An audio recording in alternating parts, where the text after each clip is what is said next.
Well, while growing, Oklahoma's wine industry is still just a drop in the barrel. Across the nation, there are nearly 5,000 wineries, with close to half of all those in California. Earlier, I visited with the author of legislation trying to help grape growers grow in our state, House Ag Committee Chair Don Arms. The legislation that's going to be introduced, how important do you think it's going to be to the wine industry here in Oklahoma? Well, I think the wine industry in Oklahoma is kind of in its infancy as far as an industry. I see it as a potential for agritourism. I think a lot of people that put in a vineyard may look at things like tourism, coming out picking grapes, or being around the vineyard. The vineyard thing that goes on in California can go on on a smaller scale, and maybe eventually a large scale here in Oklahoma.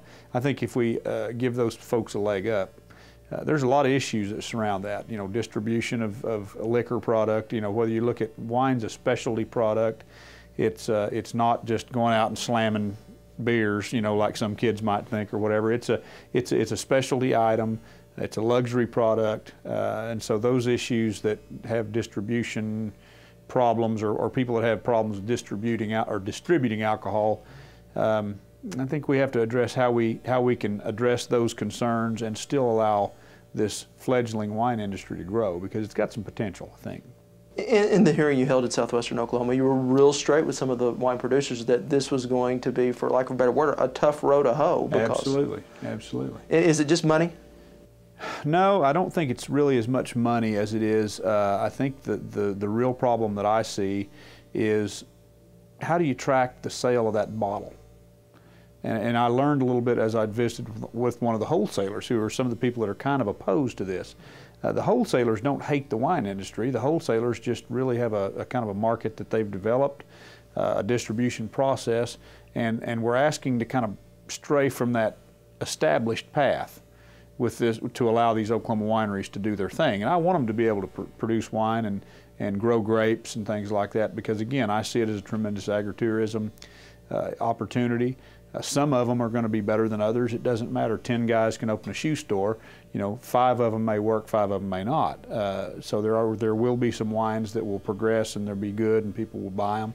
And I'm not a wine guy. I don't know how to tell you which one's good or not. But I am an agriculture guy, and I see the potential from the agritourism standpoint. As I said earlier, I really think that's a big part of it. I think if we can figure out how to help them go, and still address the concerns of the liquor laws and things like that. I mean, it is a tough road to hoe. That's probably as easy a way as you can say that. It's just tough to figure out how to stray from that path, the accepted path of distribution of liquor in Oklahoma, and help these guys get where they're going.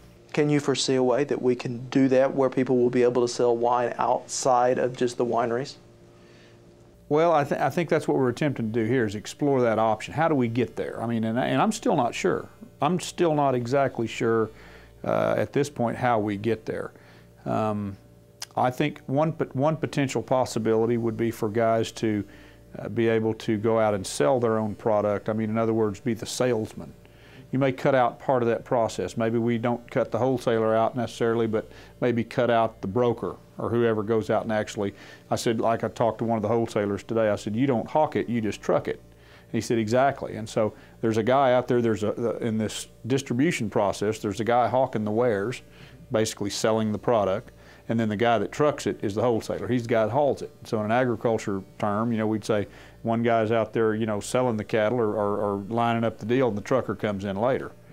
That's kind of what I think we're trying to figure out how to do, is help the guy that's growing 5 acres of grapes and however many cases of wine that would be, help him get his product out there and in the public and able to be consumed by the public, get it in restaurants, get it wherever he needs to get it.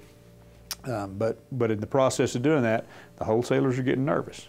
And it's not the small wineries of Oklahoma they're worried about. They're worried about the big ones out of state that will come in around and do all those kind of things. So it's a tough issue. It really is. I don't know that we'll be able to fix it all this year. I hope we can.